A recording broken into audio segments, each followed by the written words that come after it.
Alright guys, let's talk about USB power banks. Now I've got 3 different kinds. Yeah.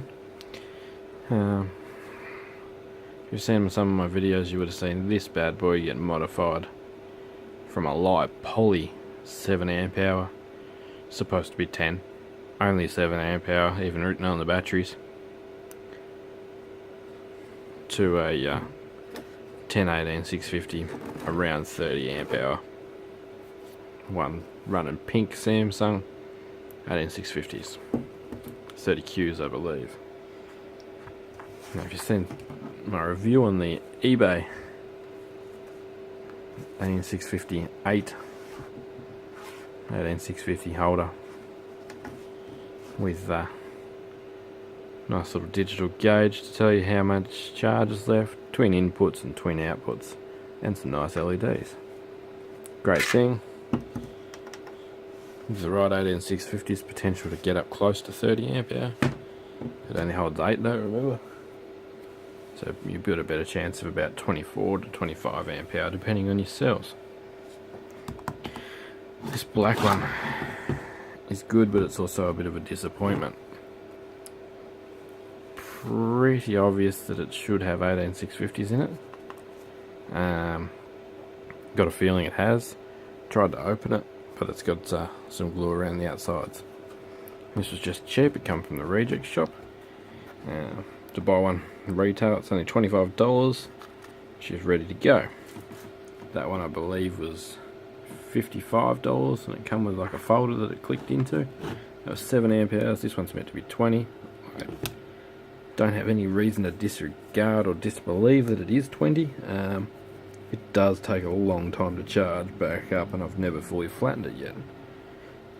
And yeah, this one's whatever your heart desires, depending on how many 18650s you put in it. Now, the reason that I say this one's a little bit of a disappointment is you get your 2 charge ports. You get a 2.1 and a 1 amp. You get a little 4-bar indicator light.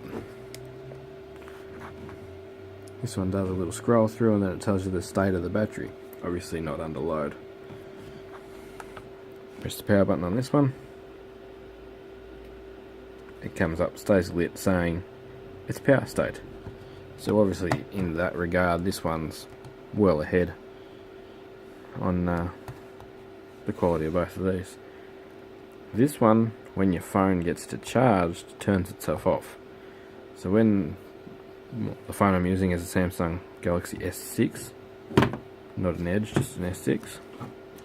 And when it gets to 100% state of charge, this shuts off and the phone starts going flat. Problem? Yes.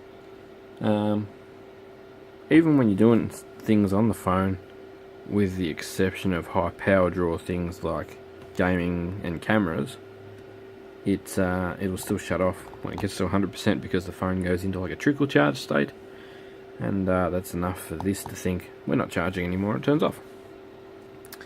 Another thing I don't like, only because everything I run is micro USB. It runs a USB mini B, well, female mini B port. So it's a different kind of charger cord. I do run these for the GoPros. But generally I'll just switch to GoPro batteries out as I'm using them. It'll only be used on a GoPro, for instance, when it's sitting for a long period of time recording. So this one's still good. It's only good for a charge up and then unplug and off you go. It's not so good like this green one or even this old shitty one, in the respect that you can leave it running, leave it plugged in, and it'll keep your phone, tablet, media player, GoPro, whatever, you'll keep it charged.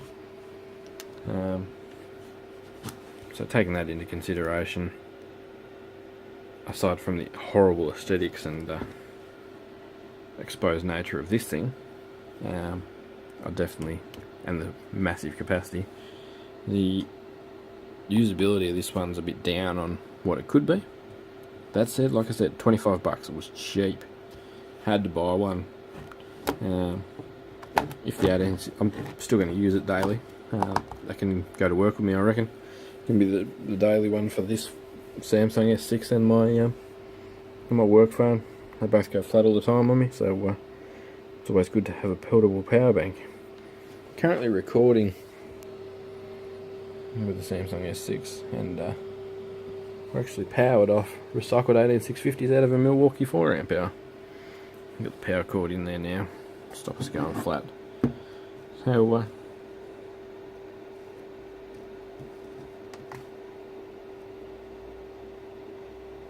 you can actually control the output of that. You can have it higher or lower.